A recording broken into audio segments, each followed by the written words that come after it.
Before we start this video, I just want to say that I'm just a casual Shadowverse player who's been playing the game for some time. Anything I say in this video is just my personal opinion. But yeah, I am going to be rating all the legendary and gold cards from the Roar of the Godwyrm expansion, which is coming in less than 24 hours. Enjoy. We need a better theme song. Bahamut is back and he is as strong as ever. Not only does he only destroy cards on the opponent's side of things, but 13-13 stat line is no joke. When you invoke this card, not only do you get a 13-13 for free, but you're also putting pressure and a timer on the opponent. And I don't think Dragoncraft has any issues with invoking this card before turn 10. Looks like Ram Dragon is back, baby! Metatron is the best card of the expansion and I am calling it out.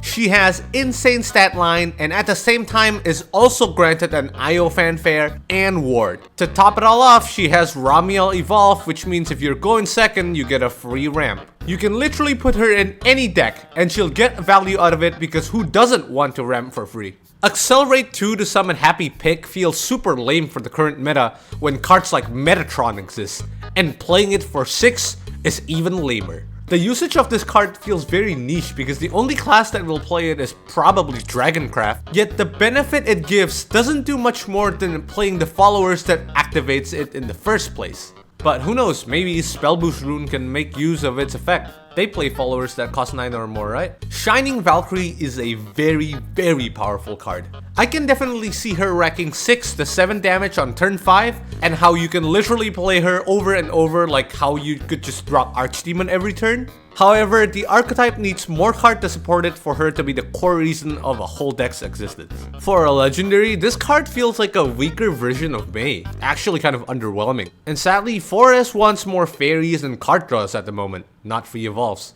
Unless there's gonna be a tutor for this card, it feels like it's too slow for the current meta. But with more decent 0 PP generators, I can definitely see this archetype being a real threat in the rank ladder. Better Water Fairy over here gives 2 fairies for the cost of 1. And she has a physical body, which actually matters a lot more than you think because that makes her such an excellent early game card. The card itself is decent and it definitely has the potential to be a solid late game card, but being an 8 PP sword card that doesn't have accelerate means it's going to break your hand to the point where your hand looks like this. You wanna look like this? Aurelia's just an outstanding card. She's flexible, doesn't have greedy requirements to work, and powerful enough to work in the current meta. I could be talking about my favorite Swordcraft waifu for the next 2 hours, but you wouldn't want that, would you? You remember Bloodwolf? The card's so strong, they restricted it in Unlimited to just 1 copy? Now this is Bloodwolf, except they removed the only drawback the card has going for it. And they had to make it attack twice per turn on Evolve just to make Unlimited a living hell. Can't wait for turn 5 OTKs! This card is absolutely bonkers. By turn 7 or 8, Rally Swordcraft should be able to consistently proc the effect of Luminous Night, which makes this card slower and more deck dependent than Cat Admiral. Despite the extra payoff, it's lacking a bit of flexibility which hinders it from being an excellent card. But you know what, it's playable, I'll give it that. Rune already has a deck revolving around an OTK, so I have no idea why they printed this guy because he feels a lot more demanding. Imagine out of the 9 cards in your hand, this guy has to be one of them, and the rest has to be a spell with a cost of less than 3. And even then, this Supreme Sorcerer, Dr. Stephen Strange would still lose to a 3 PP card. Her fanfare feels too niche to be useful, so she's only somewhat good on Evolve. And even then, her value seems a bit too situational, and even in the right situation, she doesn't pay as well as she should. I don't think there's enough Mysteria support for this card to be useful, considering the entire Mysteria package just left the server, but Silvers and Bronzes haven't been revealed yet, so who knows? Maybe there's potential for this card. Proc that Amulet that we just discussed earlier. With just 4 PP, you can get 12-13 worth of stats. 12-13! And to top it all off, you can turn any card into a 0 PP Sediment.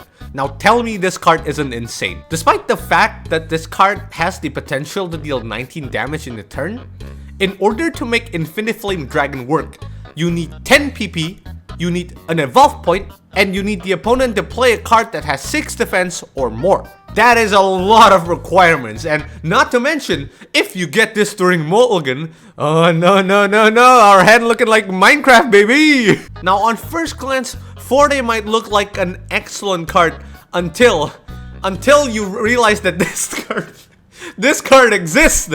Why does this card exist? It's so not fair. Who printed this? I'm convinced by this point that Flame Lizard is an anime protagonist because this guy went from a useless pile of garbage nobody ever wants to use to the most versatile and reliable cheap control spell Dragoncraft ever has to offer. If that isn't anime character development, I don't know what is, dude. I'm so proud of my boy Flame Lizard. Leviathan is not only a dead card early, but the reward he gives you is just control. When there are cards like Brutal Dragonute and Rowan, which gives you both control and aggression. This card lacks that aggression. Make it deal 6 to face and I'll reconsider. Departed Soul Taker is departing from my card library the moment I pull her because she is slower than Pentium processors. You play her on 9, she does nothing, and then your opponent kills you. That's what happens when you play her. In a universe where Darkness over Velsar didn't rotate, I would have definitely given Cerberus a 5 out of 5 because it's such a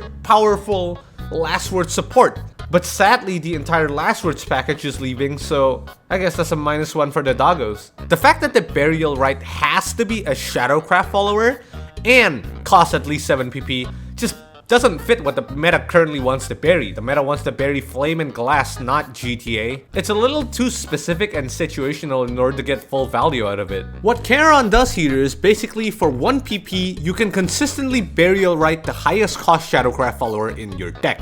Maybe she can be really strong and unlimited because of how consistent she can be, but you look at the Doc, which is a 1/1 Bane, which also draws you a card after writing, so on rotation, she really looks weak as an Accelerate and even weaker as a card on 6. Doomlord is an insanely good card in theory, but Bloodcraft's good and reliable Vengeance activators have all rotated out.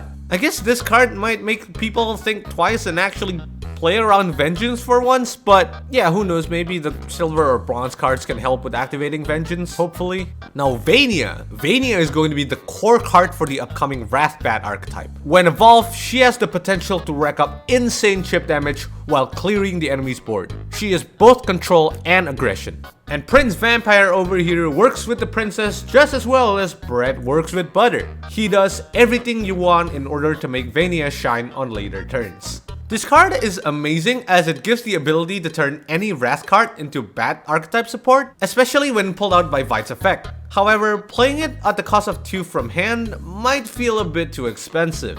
You know, I'm glad Haven got a Bat legendary for once. The entire existence of this card is to stop aggro, yet aggro decks strive at dealing 1 to 3 chip damage, which this card doesn't prevent at all. Say goodbye to your Handless Blood and Rally Sword aggro day 1 GM dreams, because as Havencraft players, we think fun is cringe. Jatland and Beast Call area had a baby and it's literally this card. Then again, with Jatland rotating out along with Velser, I don't see a place where this card belongs.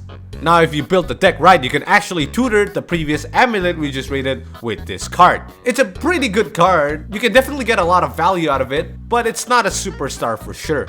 Orcus is freaking stupid. Any puppet you fuse to her just gets summoned as a stronger one, so all you need to do is play 3 puppets, and then this card's fully activated. Oh boy, I can't wait to see her on turn 5 thanks to Metatron. This is a solid addition to the Calamity Genesis archetype, especially since Spinaria is rotating out. However, the more you compare this card to Spinaria, the weaker it feels.